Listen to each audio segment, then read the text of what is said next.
glance at my notes. I used to be able to do this without any notes, but I've gotten gray-headed off me. When I talk, you'll see where I'm a big fan of Mark Twain and Will Rogers. I think that they shared wisdom with us through humor. And one of the things Mark Twain said was he had a higher standard than George Washington. George Washington could not lie. He could, but he wouldn't. And that's the way I am. I was taught as a youngster, if you tell the truth, you don't have to remember what you said. So that's what I'm here for. And when I went to D.C. to fight for the family farm, I was excited about it. I've been fighting these big companies for years, and I knew it was going to be tough. But I was ready to be the point man. I wasn't ready to be on point and look around and my platoon was gone. So I didn't really realize that how many people on Capitol Hill were in the pocket of big agribusiness. Just didn't realize it.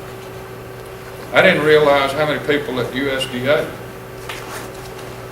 were more loyal to the people on the Hill than they were to this administration. Because I think this administration had the right idea. They meant to change things. And we got some things changed. We didn't get everything we wanted changed. But from a standpoint of crossing some of those hurdles, breaking through some of those ceilings as far as contract growers are concerned, we did some monumental things. Not all we needed to, and I'm going to address that as we go along. I was surprised of some of the pushback, and quite frankly, they call it in Washington spin. I call it lying where I come from. But we got, like Kingston from Georgia. They were, and he was a powerful man. He was the one that pushed the rider, and I'll explain that to you. But basically, the rider said that we couldn't pass certain rules. First time in the history of the United States this has ever happened, where they would come in, put in an appropriations bill, specific sections and subsections in a regulation, and say that we couldn't spend any money on it. Unheard of. Then we had people in the House like Costa and Scott. Scott's from Georgia. There is a correlation between Georgia being the largest poultry producing state in the United States and where these congressmen go with their positions. Costa from California, I think he had 3 packing plants in his district. But the thing about it was that, why not have an honest discussion? And then I thought, just look out here at the politics today. And I'm not going to get into politics. I hate politics. I didn't get the job because I was supporting one person versus another.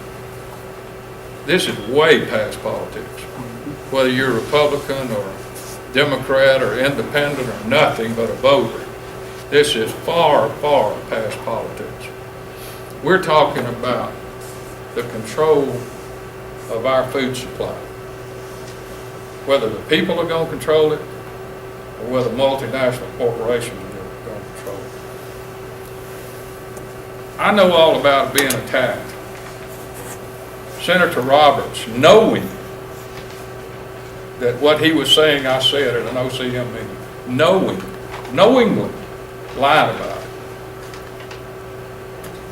at a Senate meeting. It just struck me as, how can a senator, a U.S. senator, stoop so low, a man of that stature, be so small?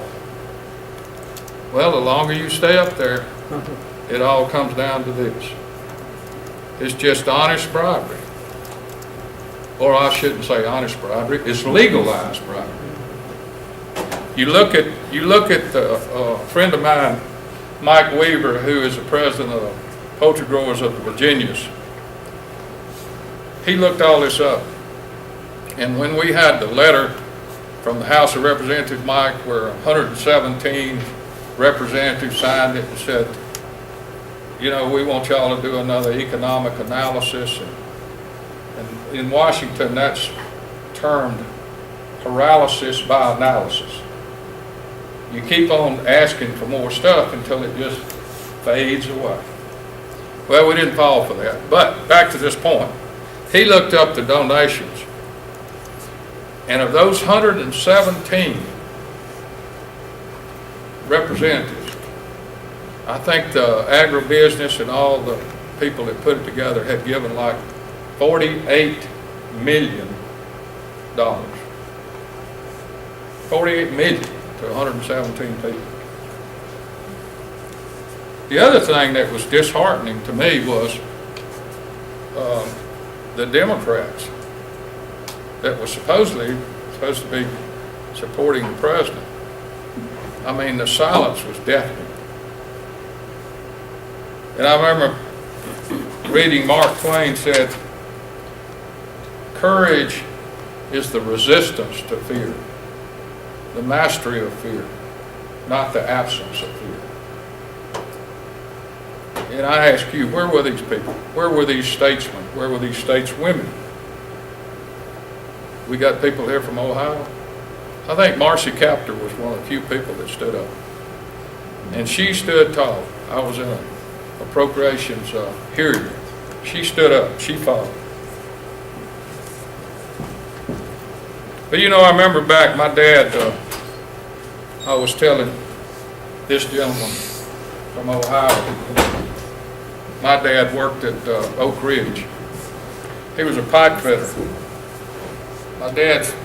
My granddaddy was a sharecropper. I didn't see him much, but he grew up in a house in the middle of a cotton field. I remember going down there often, or not so often, but when I did go down there, I remember this little shack. We call it a shotgun house. I don't know what y'all call it, but we call it a shotgun house because you can stick a shotgun in the front door and shoot it out the back door. Just a straight house. Had cardboard on the wall to keep the wind from blowing through.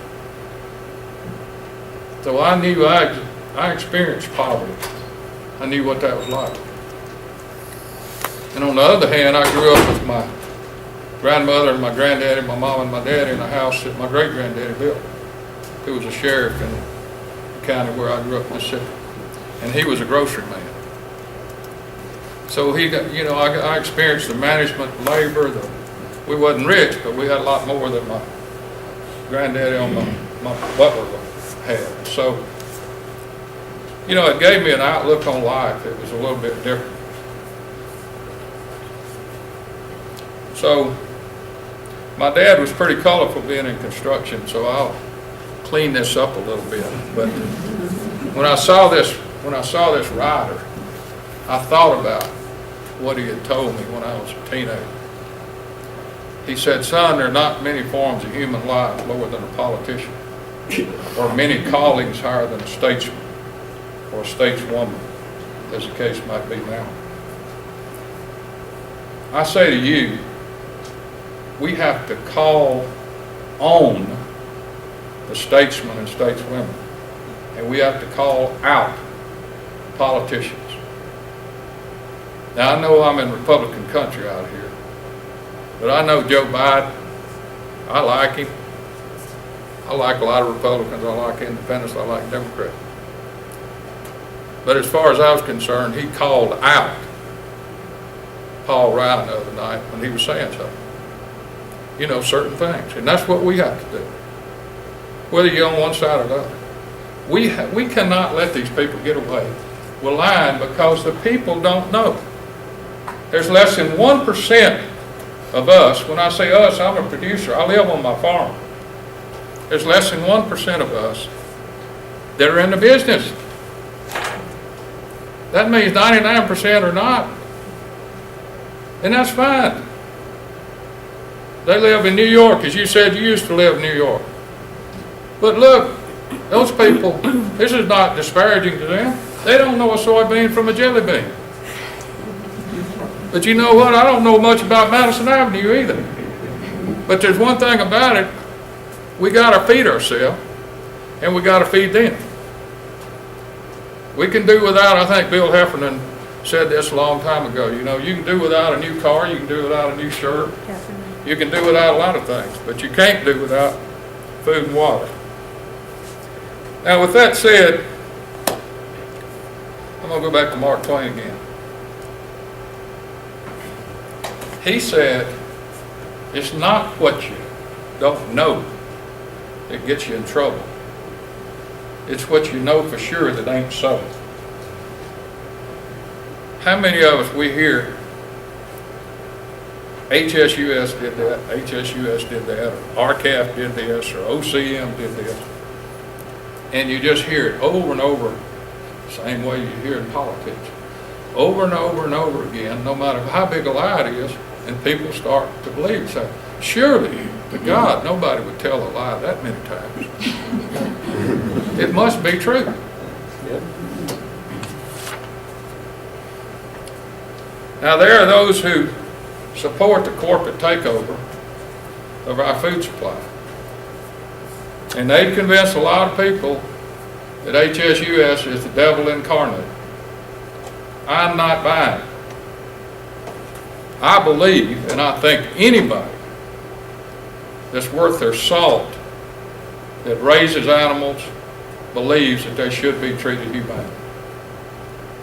Now, I don't agree, let me say this, I don't agree with everything that some of the positions HSUS has, but I can tell you what I do agree with. I agree with getting in a room and trying to sit down and talk to somebody and trying to reach some common ground. I'm a mediator as well. I've been in mediations when people come in, hate each other. But you know, you got to break through there. You got to try to reach some common ground for the common good of everybody. Because we're in the position to be able to do that. You know, David Price said it really well. He said, honest discussions, even and perhaps essentially, and especially on topics about which we disagree, can help us resist hypocrisy and arrogance. They can also help us live up to the basic ideals, such as liberty and justice for all, on which our country was founded. If we can't get in a room and discuss problems, we surely can't solve them.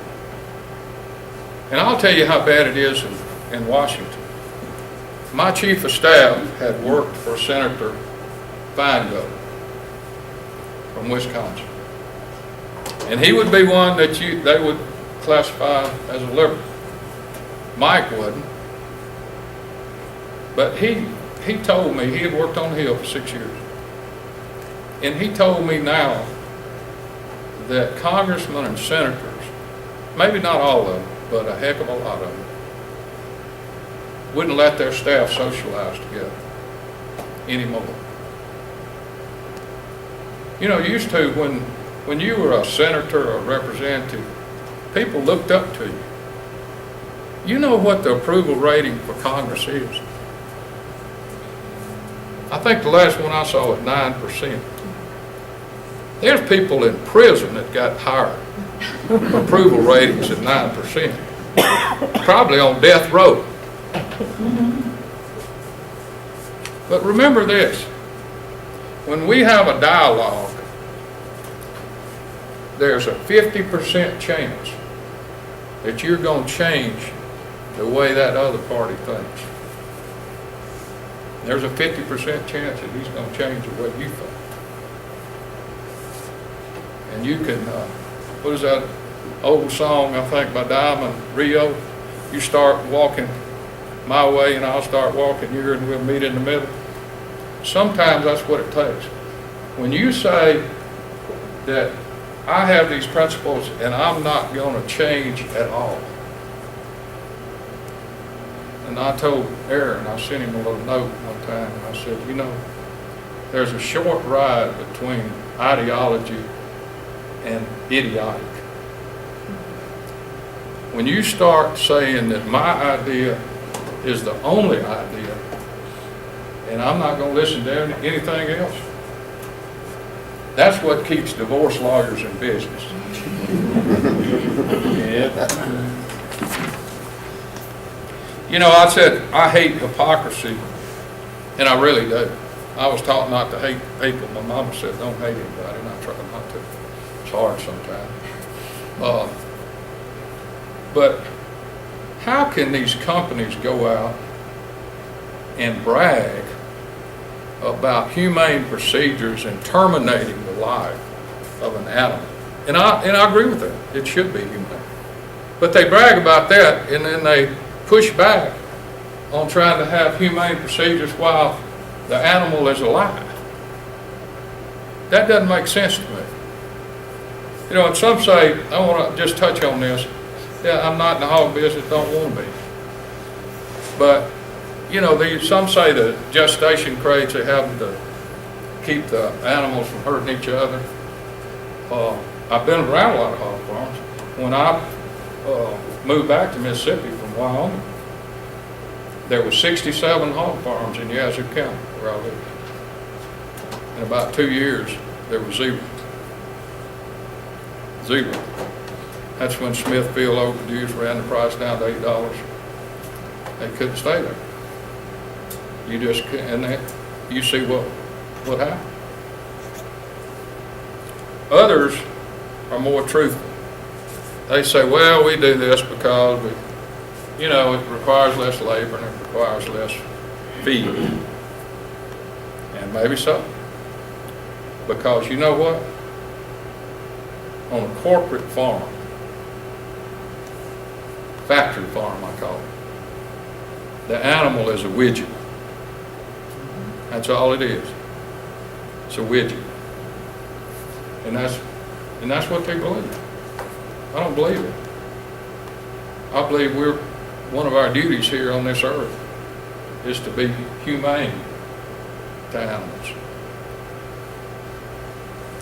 Now, I want to tell you, in my opinion, how we can change this, how we can win this, and preserve the independent family farm and ranch. We've got to build this broad coalition. We can't be here together, just people, just producers, and saying, you know, we're going to solve it by ourselves. You just can't do it.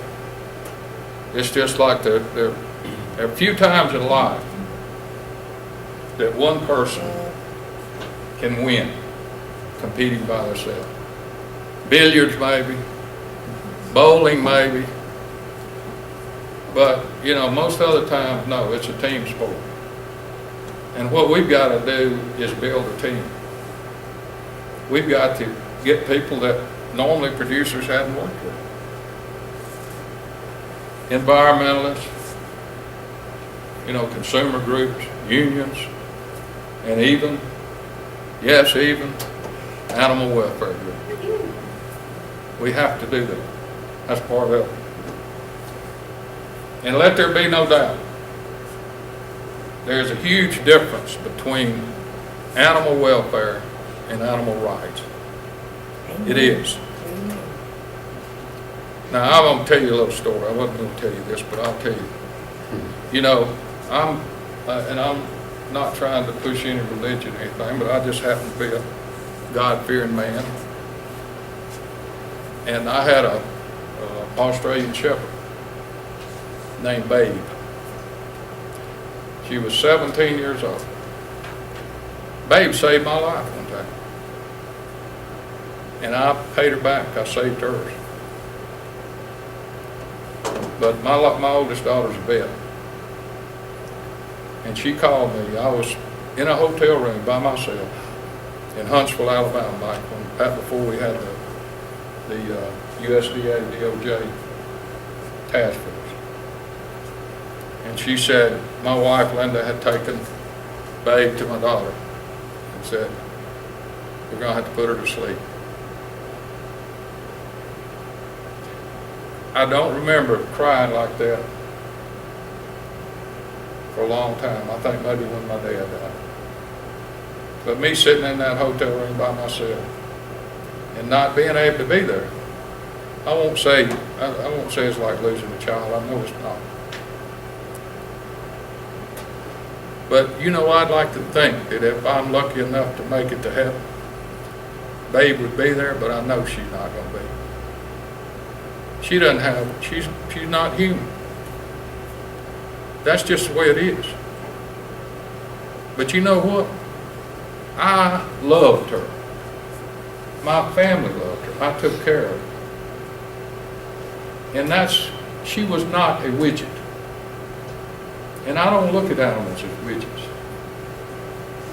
And I think that anybody that looks at them as widgets is misguided and needs help, needs to be educated, needs to be brought into the real world.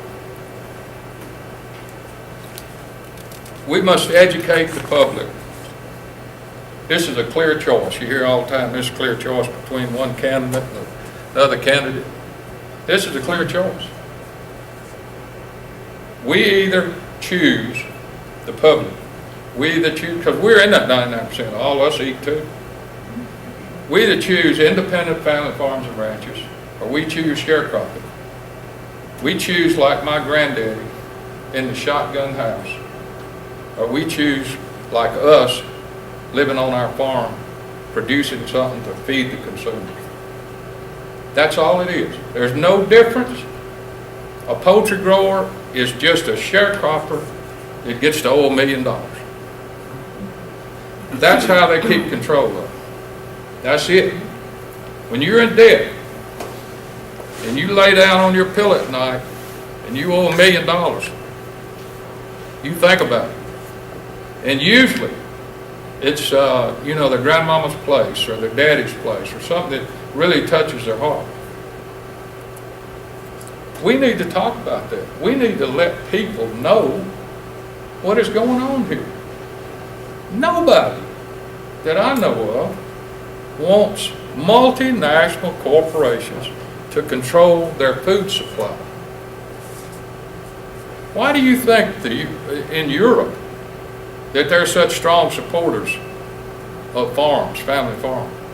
You know why? Because they remember starving during World War II. They remember Nazi Germany. They remember not being able to eat. And that's what really puzzles me in my part of the country. Because I remember we were talking about Gettysburg and Vicksburg. In Vicksburg, during the siege of Vicksburg, people cooked the soles of the shoes to eat. How do you ever forget that? I don't see how you do. I mean, I know it's been a lot of generations, and I'm sure there were places in prisons and Confederate prison, Union prisons, whatever. But that's history. That's one reason that I like to study up on history, part of it being the Civil War. If you don't know what got us there, you don't know what to prevent to keep us from getting there again. You see what I'm saying? If you don't know history, you have no control on what, you're just kind of fumbling around in the dark, trying to find your way. Now you can look at other industries and you can see the future for us. Just look around. When Walmart comes to town, mom and pops disappear. Right? When factory farms come to town, small-time farmers disappear. 99.9% of independent poultry farms are gone. 90% of hog farms. 90% of independent dairies. 35,000 independent small and medium-sized feedlots are gone. 40-something% of cattle producers are gone. Let me tell you something about vertical integration. And look, this is no secret. American Meat Institute spokesman and National Meat Association spokesman have said They're going to vertical integration. There's no question about it. That's what they want. They want control. You control through vertical integration at the point of animal concentration. In chickens, it's a poultry house. In hogs, it's a swine farm. Where is it? Where is it in cattle? Feedlots. Feedlots. Now, I don't want to get politics again, but you know, when you have all this ideology, and I voted for Reagan, okay? But when you have all this ideology where, oh, we're going to do too much government, we're going to do away with regulations. Well, we just went through that on Wall Street. I'm not for being over-regulated, but I think we've shown we don't need to be under-regulated either. When Reagan came in, and he didn't know about this, a president doesn't know what happens at some agency over here in USDA. They got bigger fish to fry, as we say at home. You know, they got a lot. It's a man killer. Harry Truman knew that. The reason he didn't run again. You know, he said it's a man killer. And so we had regulations that were set up where companies, packers, could not own custom feedlots. Well, they did away with that. We had a consent decree that was handed down in court that said they could not own cattle. They did away with that. That's when it all started, coming this way. Companies getting back control. From the beef standpoint, when the Packers and Stockyards Act was passed in 1917, it was championed by a senator from Wyoming. When it was passed, there were 5 beef packers. They controlled 40% of the market. Now 3 packers control over 80%. Now I'm not a mathematician, but I do have a little common sense. And that tells me there's something really, really wrong here. And we better be doing something about it. So we've got to have these common themes. And we've got to empower producers like y'all. Got to educate the public, got to empower producers. We've got to do away with these captive supplies. We've got to have a more competitive market. We've got to have innovative markets, such as a portable slaughter. I mean, there is a move in this country where you've got more farmers markets, but that's just a start. We've got to keep things going. But let me tell you something, this is not easy. If you think it's easy, get on the web page and go to and look up Northern Beef Packers in Aberdeen, South Dakota. They were going to get together and try to start it, and hopefully they're really close at getting it going, because that's the kind of thing you need. You know, regionalized market, local market. We've got to, which is something that I tried to do, and it just kind of hit the wall there, the wall of politics. That's one of the reasons I came home. Main reason I came home is because my daughter got a master's degree, and she got a job, thank goodness, but when she got a job, she had to leave the farm, and she was staying there taking care of it.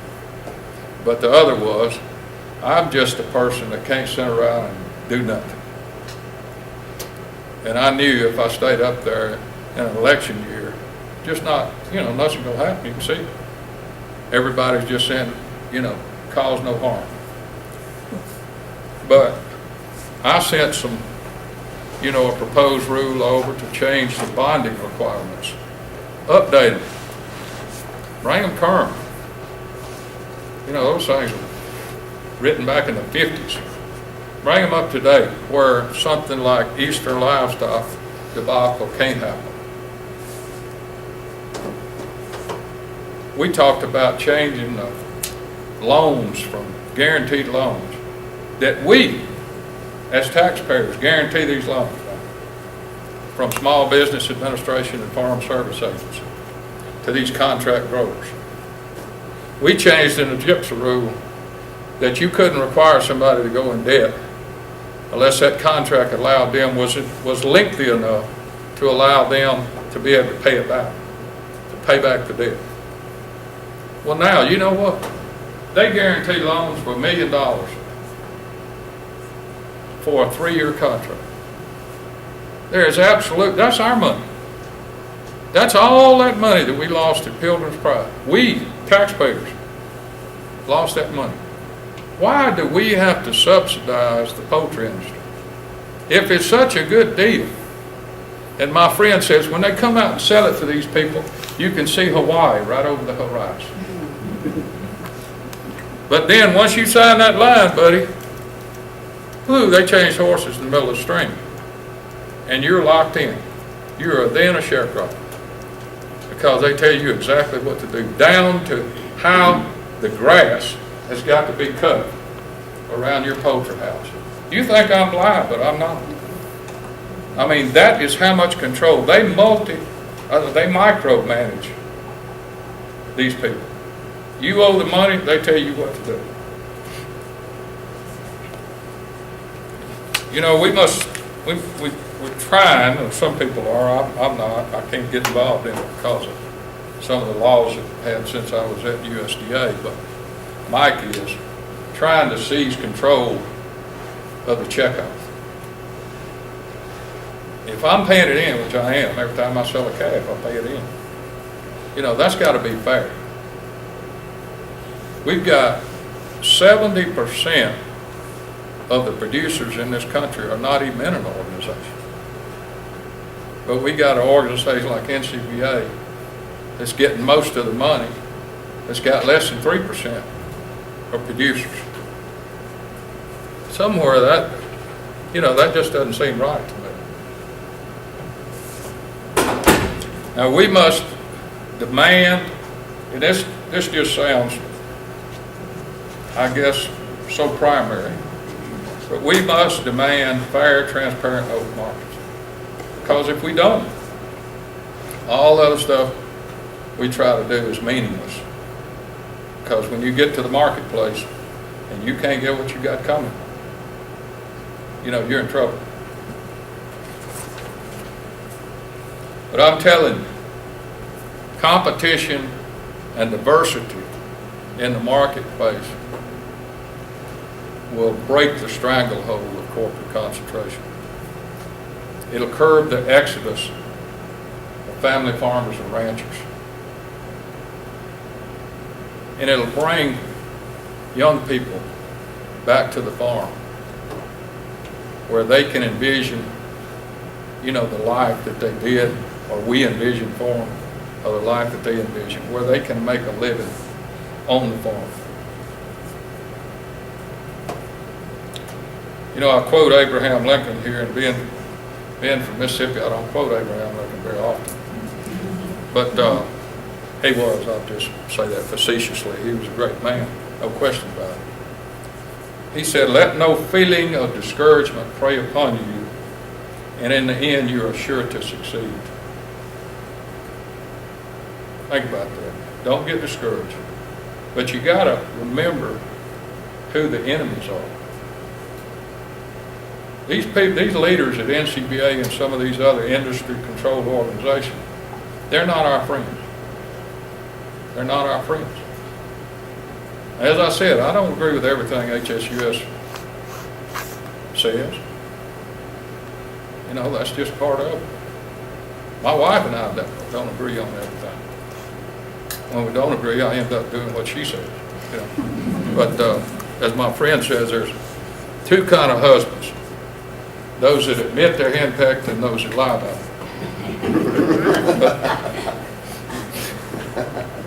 Now we got a saying in the hills down south, and I'll translate this for y'all, but you either for me or you against me. Now in English, that's you're either for me or you're against me. Okay, and I know that HSUS was for the gypsum rule. I saw the documents. NCBA still fights to kill the gypsum rule. They still are fighting to kill it as we speak. Now, if you're against the gypsum rule, you're for bad faith, retaliation, denial of due process, and fraud. And you're saying, is he crazy? No, I'm not crazy, last time I checked. We had a provision in the gypsum rule that just set parameters for the unfair wording in the Packers and Stockyards Act. And those, they were in there. It just said you couldn't retaliate. You couldn't commit bad faith. You couldn't deny somebody due process. You couldn't defraud a producer. Why would anybody be against that? If people talk about regulation, we don't need regulation. Let me tell you something about regulation. I've been practicing law almost 40 years. The main thing regulations do is they educate the people that are regulated and also the people that are to be protected. Now you can have, everybody's heard of the 80-20 rule. If you have a regulation and you put it out there, then 80% of the people are going to abide by it. Usually we found at the Packers and Stockyards Act almost 90%. You know, we had 10% that tried to push the envelope, maybe a few percent that just said, we don't care, we're not abiding by the law. So when somebody tells you that the gypsum rule is about creating litigation, that is the opposite. The gypsum rule is about reducing litigation. Lawyers litigate in gray areas.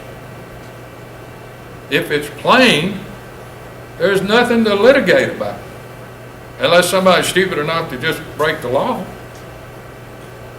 And then it's pretty simple. It's not much argument. Hey, did you do it? Yeah, okay, you're guilty. That's it. So there's a place for this. Not over-regulated, not under-regulated. When the scales are like this, big company, big money, and we're down here, you got to have something that level the playing field. That's where regulations come in.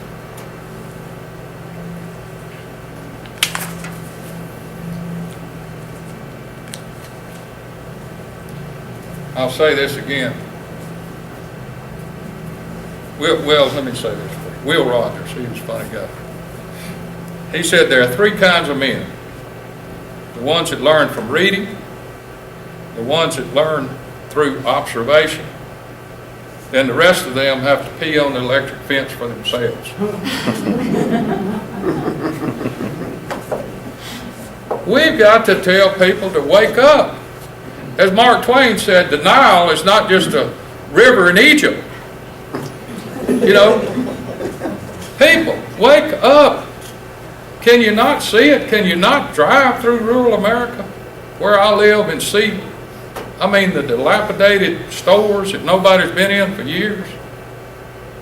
That's one thing that I've thought about, the price of gas going up. And when it was at $4 or something several years ago, a friend of mine asked me what I thought about it. I said, I hope it goes to $6. He said, are you crazy? I said, no.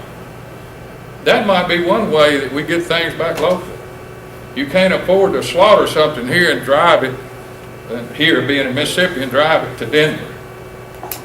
You know, create some local businesses. That's something that we need to do. And Tip O'Neill said, and I think Chris Matthews says this sometimes, all politics are local.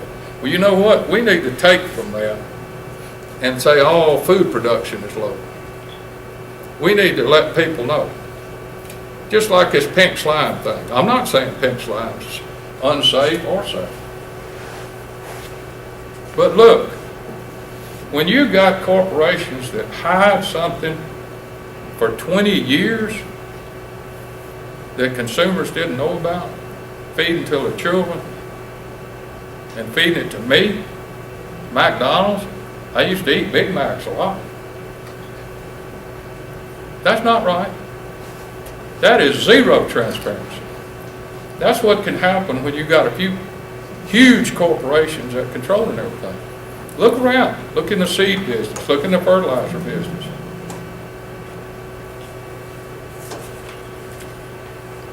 Perseverance is the key. Dogged determination is the answer. H. Jackson Brown said, in the confrontation between the stream and the rock, the stream always wins, not by strength, but by perseverance. We can't give up. So let me close with this. The brave men and women who are serving our country, they're not fighting for corporations. Corporations have no heart to break, no soul to save, no life to lose. I believe this country is a country of the people and was built by the people. And I thank you for allowing me to be here. And God bless you, and God bless the United States of America.